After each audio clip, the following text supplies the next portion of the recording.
राजा घोष एक नेक प्रजावत्सल और न्यायप्रिय राजा थे। उनका राज्य उनके लिए एक संतान के रूप में था, जिसका लालन पालन वह पूरी शिद्दत से करते थे। उनके इसी नेकी वाले व्यवहार से उनकी प्रजा काफी खुश थी। उनके दरबारी भी उनके बताए नेकी के रास्ते पे चलते थे। उनके दरबार में जहाँ कुछ स्वामी भक्त और कर्तव्यनिष्ठ मंत्री थे, वहीं कुछ लापरवाह और गैर जिम्मेदार मंत्री भी थे, जिनकी शिकायतें आए दिन राजा के समक्ष आती रहती। एक दिन राजा भोज ने एक जिम्मेदार मंत्री कमलजोत और दूसरे गैर जिम्मेदार मंत्री धनंजय को दरबार में बुलवाया। तुम दोनों को मैंने एक खास प्रयोजन से बुलाया है। आप आदेश कीजिए महाराज। मैं चाहता हूँ कि तुम दोनों हमारे राजभवन के बगीचे से ताजे मीठे फल लेकर आओ। जो आज्ञा महाराज। दोनों का फल चुन के रखने के लिए 2 बड़ी टोकरियां दे दी गई और दोनों राजभवन के बगीचे की ओर चल पड़े। रास्ते में गैर जिम्मेदार मंत्री ने काम चोरी के चलते सोचा कि राजा कहाँ ये फल चखने वाला है, क्यों ना मैं फटाफट जो हाथ लगे वो फल तोड़ के जैसे तैसे ये टोकरी भर के अपना काम निपटा लूं। इतनी धूप में मेहनत करने का कोई फायदा नहीं। वहीं दूसरी ओर ईमानदार स्वामी भक्त मंत्री ने सोचा कि राजा ने उन्हें ये काम देकर उन पर भरोसा दिखाया है, मुझे हो सके उतने अच्छे ताजे स्वादिष्ट फलों का चुनाव करना चाहिए। दोनों अब अपने अपने काम में लग गए। कमलजोत जहाँ चुन चुन कर फलों को टोकरी में भर रहा था, वहीं धनंजय जो हाथ लगे वही टोकरी में डाल रहा था। उसकी टोकरी कच्चे पक्के सड़े गले फलों से भर गई थी। उसकी टोकरी तो कमलजोत से काफी देर पहले ही भर चुकी थी।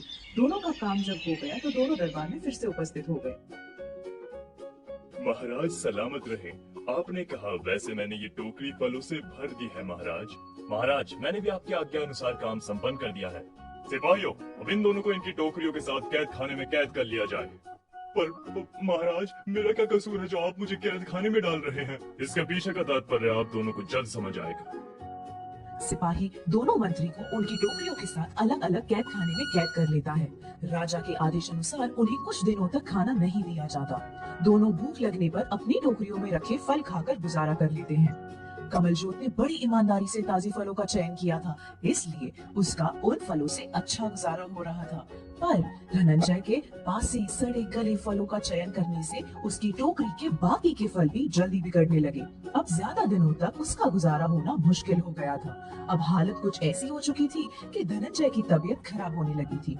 उसे उपचार के लिए वैद्यराज के पास भेजा गया। अब दोनों मंत्री कैद खाने से आजाद कर दिए गए थे। कुछ दिनों के पश्चात दोनों को फिर दरबार बुलाया गया। महाराज सलामत रहे। आप दोनों को दरबार में देखकर प्रसन्नता हुई। मंत्री वार धनंजय, अब कैसी है आपकी तबीयत? आप जैसे कृपालु राजा की कृपा से सब कुशल मंगल है।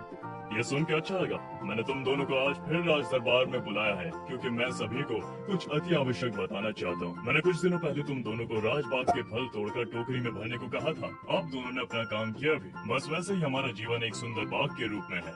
यहाँ सुंदर और स्वादिष्ट फल के अनुरूप अपने जीवन को चुनना चाहिए, उत्तम व्यवहार करना चाहिए और अपने छोटे से जीवन रूपी झोले को भरते रहना चाहिए। बुरे कर्म बुरे समय पर काम नहीं आते, लेकिन अच्छे कर्म बुरे समय पर काम आते। इसलिए सभी को अच्छे कर्म करते रहना चाहिए। मुझे माफ कर दीजिए महाराज, मुझे अपनी गलती का पछतावा है। अब मैं भी आपके बताए सच्चाई और नेकी के रास्ते पर चलूंगा। मुझे पूरा विश्वास है इससे न सिर्फ दूसरों का बल्कि तुम्हारा भी कल्याण होगा। कमलजोत, मैं तुम्हारी वफादारी और सच्चाई से बहुत प्रसन्न हूँ। मैं तुम्हें राजमंत्री का सर्वोच्च पद देकर सम्मानित करना चाहता हूँ। आपका बहुत बहुत धन्यवाद हम सभी को सच्चा और नेक रास्ता दिखाने के लिए। उस दिन के बाद राज दरबार के सभी लोग अपनी अपनी जिम्मेदारी बखूबी निभाने लगे।